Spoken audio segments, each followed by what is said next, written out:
So what's up mga V? And this is your boy KZFPV. So welcome na naman to this new episode of my FPV Wisdom. So ang pag-uusapan natin ngayon ay kung ano nga ba ang FPV drone. At sigurado ako nagtataka kayo kung bakit ito ang napili kong content sa video na ito. So simula kasi nung nag-start ako ng FPV drone is akala ko marami na ang nakakaalam tungkol sa drone na ito. At habang tumatagal, dun ko napansin na konti lang ang may alam. So, without further much ado, tara! So basically, ang FPV ay nanganguhulugang first-person view. As the name itself, dun is na-experience ng pilot or na-experience namin kung ano ang feeling ng lumipad. So, gamit ang goggles, nakikita namin kung ano ang nakikita ng drone. Para sa akin, ang FPV drone ay may 3 main parts, which is ang ating pag-uusapan ngayon. At ito ang first, yung goggles. Second is yung controller or transmitter. And lastly is yung drone mismo. So, ang una natin pag-uusapan ay yung goggles. So, sa goggles, gamit yung goggles, dito natin nakikita kung ano yung nakikita ng drone. So, ang goggles natin is may kanya-kanyang price range and may iba't ibang brands din. Price range can start to 3,000 pesos up to 28,000 pesos. Pero, depende rin sa budget size mo, kaya marami kang pagpipilian. And sa brands naman, meron tayong Itshine, Skyzone, Fat Shark, and yung bagong DJI FPV system. Hindi naman bago yung DJI FPV, kaso yun yung pinakabago sa market ngayon. Kasi ito yung digital. So, sa FPV pala, meron tayong tinatawag na analog at digital system. So, bali, ang i-explain ko lang ngayon is yung analog system. So, yung difference nila will be covered na lang sa ibang videos. Ang goggles ko ngayon na natry ko is yung Fat Shark. Ito siya, yung Fat Shark Attitude V5. Hindi ko alam kung nakikita nyo. So, ito yung ginagamit ko na goggles para makita ko kung ano yung nasa drone. Kung ano yung nakikita nung drone. So, gagamitin ko siyang ganyan. Tapos, nito ako nagpapalipad. So, ito yung goggles. Ganito yung itsura niya. So, nakikita niya siguro itong mga to. Ito ang yung mga antenna niya. Pati ito, antenna din. Para magkaroon ka ng better reception. Ito ko lang din i-clear about dito is yung nakikita nyo na videos na pinopost ko, yung mga magagandang videos na pinopost ko is hindi siya katulad nung nakikita ko rito sa goggles. So basically, ang nakikita ko sa goggles is mas blurry, yung parang old model na TV kumbaga. So para makita nyo rin kung ano yung nakikita ko, panoorin nyo na lang to.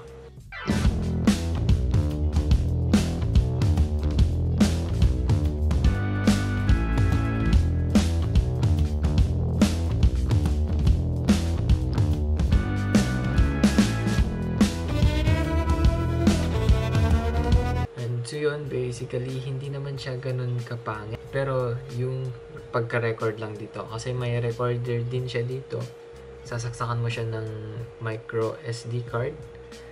And then yun, pwede kang mag-record kung ano yung nakikita mo. So yung gamit din nung pag-record dito is, kunyari na-crash ka. Tas, ayun. Pwede mo siyang mahanap pa kung pwede. And gamit yung na-record mo dito. So, ayun. I hope na may natutunan kayo sa goggles. So, ang next na pag-uusapan natin is yung video transmitter. Next na pag-uusapan natin is yung controller or transmitter. Transmitter kasi punta tayo sa techie side. Transmitter kasi nagtra-transmit siya ng mga certain signals. So, nagtatransmit siya ng signals para dun sa drone mo. So, balay controller lang din siya para sa mga gamer side.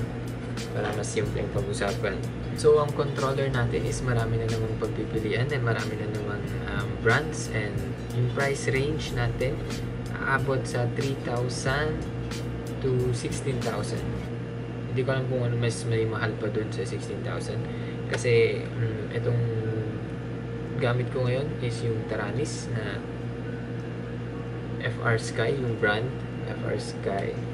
So meron din yung isang brand na yung una kong yung una kong controller nung nagsisimula pa lang ako. Syempre budget size lang tayo, so which cost around 3,000. So parang yun na yung pinakamura kasi nga estudyante. So wait, hanapin ko lang. So ayun guys, so ito yung first ko na controller, which is the brand is Fly Sky. So sabi nila isa na rin to sa pinakamaganda na budget na controller. Kasi around 3,000 pesos lang to, tapos may receiver ka na rin. And yun nga lang, hanggang hindi ko alam kung may bagong update, hanggang 10 channels ata yung pwede mong gamitin dito sa receiver niya. So pinapaalala ko lang sa mga viewers na hindi po to hindi siya advertised, kaya huwag kayong so yun nga. Pero ang lang dito is yung gimbals, and yun nga, ayos naman siya nung try ko siya. Syempre nung first time ko mahirapan ako nagko-control, so yun. Tapos pero hanggang 6 channels lang siya. Yung range, hindi ko masyadong na-test yung range noon kasi wala pa akong masyadong alam sa pagdo-drone. So parang pang beginner starter pack, pang starter pack lang talaga siya. So ito, lalagyan mo siya ng 6 na battery, 4 pala na AA battery, and then yun. So ito yung first ko na controller. And then nung nagkapera na ako, hindi ko lang sinasabing pera ko yun, pero nung nagkapera ako, bumili ako ng upgrade. So ito yung Taranis nga, na hindi ko nasasabihin yung price, pero medyo may kamahalan. Pero mafe-feel mo dito kasi yung mga gimbals niya is may parang may ano ba yun? Paano ko i-explain yan? Parang may gumaganon. Basta yun. Hindi ko ma-explain. Yung isa kasi parang diretso lang siya. So yung throttle niya merong parang level yung throttle niya. So mas madali siyang i-control. Mas malaki siya ng konti. Tapos meron siyang saksakan ng module dito. So itong module na to is from Team Black Sheep din. Upgrade. Parang isasagsak mo siya dito, tapos upgrade yan para maging pandagdag ng range. Siyempre ako ngayong guy na parang gusto ko dati long range, ganun. So yun, bumili rin ako ng ganitong upgrade. Pati ito, upgrade din to. So hanggang ganito na itsura niya ngayon. So ito na yung pinaka main ko na controller ngayon. And marami pa namang ibang controller, lalo na sa Team Black Sheep ngayon. Meron sila yung maliit na ganito. So yun, pwede rin around 10,000 natin, or hindi ko sure. Wala na akong pera kaya hindi ko na ako nag-iisip. Transmitter natin, so yun yung nagbibigay ng command. Controller natin. So sa mga nagbabalak mag-start ng FPV drone, ito yung pinakauna ko na recommended na bibilhin ninyo. Kasi nga parang dito kayo mag-invest sa controller kasi ito yung parang pinaka main weapon nyo. Kasi dito kayo magpa-practice ng mga sa simulator. Siyempre, before ka mag-start magsi-simulator ka muna talaga na maraming beses. Kung hindi, nagastos ka ng marami kasi marami kang crash.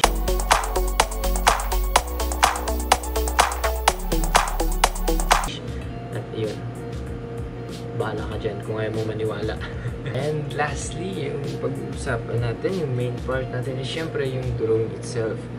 So ito na yung pinaka-best ko, hindi na yung best, pinaka-best. Ito yung pinaka-last and latest or pinaka-maganda kong build ngayon. So 5-inch quad siya. And sa FPV pala, meron din tayo mga sizes. May 3 inches, 5 inch, 6, 7, 8, 9, 10, 11, 12 hanggang doon ata. Pero yung pinaka-common na ginagamit ng mga napapanood nyo sa YouTube, yung mga ginagamit nila for cinematic FPV, mga cinematic chasing cars, ganun. Ito yung mga 5 inch yung ginagamit. So ito yung frame ko. So yung FPV natin may 9 parts. So hindi ko alam kung makikita nyo sila dito. Pero ito nga, yung una syempre yung frame, tapos yung pangalawa motors, receiver, hindi nyo makikita yung receiver pero andyan sa loob. Ito yung receiver natin na antenna. Ito yun naman yung video transmitter, which is yung video transmitter, siya yung nagtra-transmit ng video signal. Hindi ko alam kung anong video signal. Yun yung nare-receive ng ating goggles. So ito naman yung receiver natin, antenna. Siya yung nagre-receive ng trina-transmit ng controller natin. Tapos meron tayong ESC, dun sinusolder yung mga motors. And then yung flight controller. Sa flight controller, yun yung pinaka main brain ng ating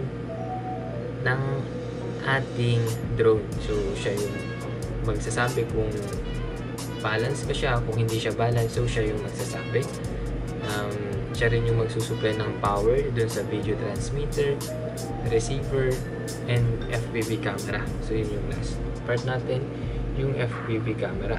So kung nakikita nyo yung camera dito, so may camera dito na maliit, at yan yung pumapasok sa video transmitter, tapos yun yung trina-transmit nung drone, tapos yun yung nare-receive nung goggles natin.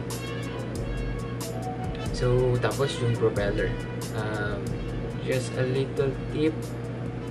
So sa motors natin, kung pipili ka ng motors mo, depende rin yan sa build mo, depende rin sa ESC, and depende sa battery na bilhin mo. So ito, i-strap mo dito yung battery, and dito naman is yung GoPro mount, and ito ay 3D printed. At itong mga tong parts na to, 3D printed parts yung mga yan. So para makita nyo, ito yung battery, which is a 6S battery. So ang mga battery, meron din tayong 3S, 4S, 5S, 6S. So mga na-try ko na is 3S, 4S, and ito. So ito yung last ko, 6S build, which is napakalakas na. So bali ganyan yung build natin, and yun. Depende rin yan sa build mo and kung ano yung purpose ng drone. Kasi sa FPV drone, hindi lang iisa yung purpose yan. Merong racing, merong freestyle, and meron yung cinematic FPV na sinasabi nila. So, sa ngayon, after 9 months of FPV, sa FPV industry, never ko pang na-try mag-ipag-racing. So, balay na-try ko lang freestyle, which is still an average po. And then sa cinematic, still on average din. So, yun lang yung FPV parts natin, at yun yung FPV drone. So, I hope marami kayong natutunan, and I hope na ma-encourage ko rin kayong mag-try mag-FPV kasi it's more fun sa FPV. So, ayun guys, salamat sa inyong time, and without further much ado, this is your boy, KCFPV. Lastly, before I go, please don't forget, pag nagustuhan nyo itong video, itong content ko na to, and you want to learn more about FPV, and if you have any questions, please comment down below. And yun na, don't forget to click like, share, and subscribe.